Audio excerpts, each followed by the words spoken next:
Hello everyone, నేను మీ Navyasri. Welcome back to our channel. ఈరోజు మన వీడియోలో చిన్నప్పుడు మనం ఎంతో ఇష్టంగా తిన్న దిల్ పసంద్ని ఎలా చేయాలో షేర్ చేస్తున్నాను. చాలా రోజుల తర్వాత కాదు, సంవత్సరాల తర్వాత మళ్ళీ ఇలా ఇంట్లో ప్రిపేర్ చేసుకొని అందరం ఇష్టంగా తిన్నాం. బేకరీ స్టైల్లోలా ఇంట్లోనే ప్రిపేర్ చేసుకొని తినొచ్చు. నచ్చితే మీరు కూడా ట్రై చేయండి.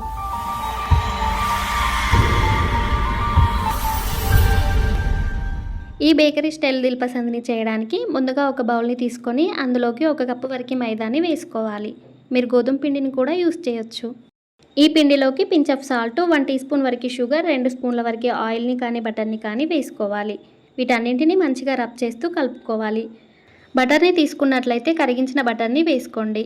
ఇవన్నీ పిండిలో కలిసేలా మంచిగా కలుపుకొని తర్వాత కొద్దిగా వాటర్ వేసుకుంటూ పిండిని కలుపుకోవాలి. ఈ పిండిని కలపడానికి మీరు పాలు కూడా యూస్ చేయొచ్చు.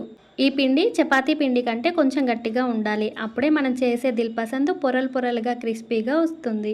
దీనిపై మూత పెట్టి 1/2 అవర్ పక్కన పెట్టాలి. నెక్స్ట్ ఇంకో బౌల్ని తీసుకొని అందులోకి 3/4 కప్పు వరకు కేక్ని ఇలా క్రష్ చేసుకొని వేసుకోవాలి. నేను ఇంట్లో చేసిన వెనీలా కేక్ని యూస్ చేస్తున్నాను. మీరు షాప్లో కొన్నది కూడా యూస్ చేయొచ్చు. దీనికి బదులు మిల్క్ బ్రెడ్ని కానీ నార్మల్ బ్రెడ్కున్న బ్రౌన్ పార్ట్ని కట్ చేసి బ్రెడ్ క్రమ్స్ లాగా తయారు చేసుకొని యూస్ చేయొచ్చు. తర్వాత ఇందులోకి 1/2 కప్పు వరకు ఎండు కొబ్బరి పొడిని వేసుకోవాలి. ఎండు కొబ్బరిని మిక్సీలో కాకుండా తురుముకొని వేసుకుంటే బాగుంటుంది.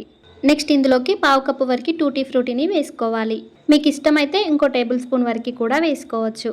ఇప్పుడు ఇందులోకి 2 టేబుల్ స్పూన్ల వరకు డ్రై ఫ్రూట్స్ని ఇలా చిన్నగా చాప్ చేసుకొని వేసుకోవాలి. ఇందులో బాదం, పిస్తా, కాజుని వేసుకున్నాను. తర్వాత టేస్ట్ కోసం 1/2 టీ స్పూన్ వరకు యాలకుల పొడిని వేసుకోవాలి. దీనికి బదులు మీరు వెనిలా ఎసెన్స్ని కూడా యూస్ చేయొచ్చు. ఇందులోకి స్వీట్నెస్ కోసం 3 టేబుల్ స్పూన్ల వరకు షుగర్ని వేసుకోవాలి. 1 టేబుల్ స్పూన్ వరకు వాటర్ని కూడా వేసుకొని కలుపుకోవాలి. ఈ వాటర్ వేయడం వల్ల స్టఫింగ్ పొడిగా కాకుండా మాయిశ్చర్గా ఉంటుంది. దిల్ పసంద్ చేయడానికి స్టఫింగ్ అయితే రెడీ అయిపోయింది. ఇప్పుడు దీనిపై మూత పెట్టుకొని పక్కన పెట్టుకోవాలి.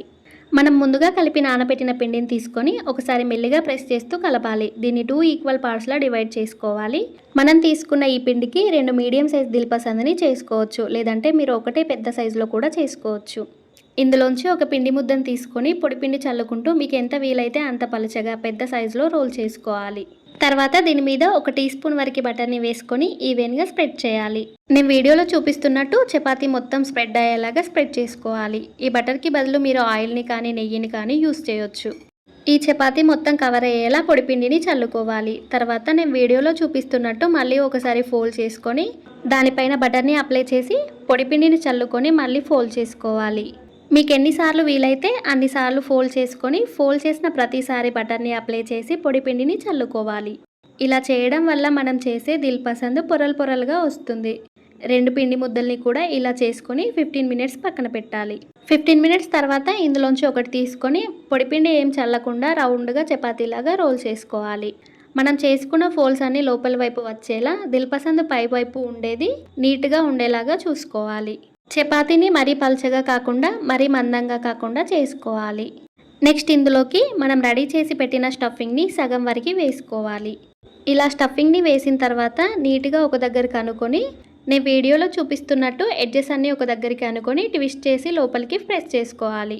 స్టఫింగ్ ఏం బయటికి రాకుండా చూసుకోవాలి. మనం బూరెలు చేసుకుంటాం కదా, సేమ్ అలానే ఫోల్డ్ చేసుకోవాలి. ఇలా చేసిన తర్వాత దీన్ని కొద్దిగా ప్రెస్ చేసుకొని పెద్దగా చేసుకోవాలి.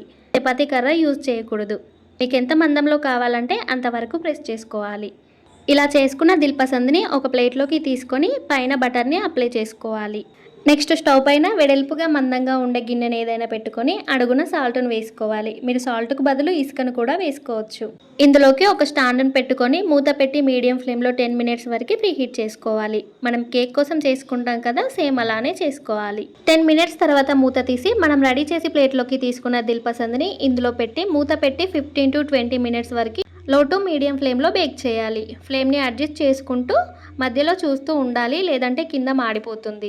20 మినిట్స్ తర్వాత మూత తీసి దిల్ పసంద్ పై నుండి 1 స్పూన్ వరకు బటర్ని వేసి అప్లై చేసుకోవాలి. ఇలా బటర్ని అప్లై చేసిన తర్వాత దిల్ పసంద్ని రివర్స్ తిప్పి వేసుకోవాలి. మళ్ళీ మూత పెట్టి 15 to 20 మినిట్స్ వరకు బేక్ చేసుకోవాలి. 20 మినిట్స్ తర్వాత మూత తీసి చూస్తే దిల్ పసంద్ అయితే రెడీ అయిపోతుంది. మన చేతితో ముట్టుకొని ఇలా సౌండ్ చేస్తే క్రిస్పీగా సౌండ్ వస్తుంది. ఇంకా మెత్తగా అనిపిస్తే ఇంకో 5 to 10 మినిట్స్ వరకు బేక్ చేసుకోండి. ఈ దిల్ పసంద్ మొత్తం బేక్ అవ్వడానికి నాకు 40 మినిట్స్ టైం పట్టింది. మనం చేసుకున్న 2 దిల్పసందులని ఇలా బేక్ చేసుకొని ఒక ప్లేట్లోకి తీసుకోవాలి. వీటిని పూర్తిగా చల్లారనివ్వాలి. చల్లారిన తర్వాత ఇంకా కొంచెం క్రిస్పీగా అవుతాయి. స్టఫింగ్ ఏం బయటకు రాకుండా నీట్గా చాలా బాగా వచ్చాయి. ఇప్పుడు దీన్ని చాక్తో కానీ కట్టర్తో కానీ కట్ చేసుకోవాలి. చూడండి లోపల కూడా మంచిగా బేక్ అయ్యి చాలా మంచిగా వచ్చింది.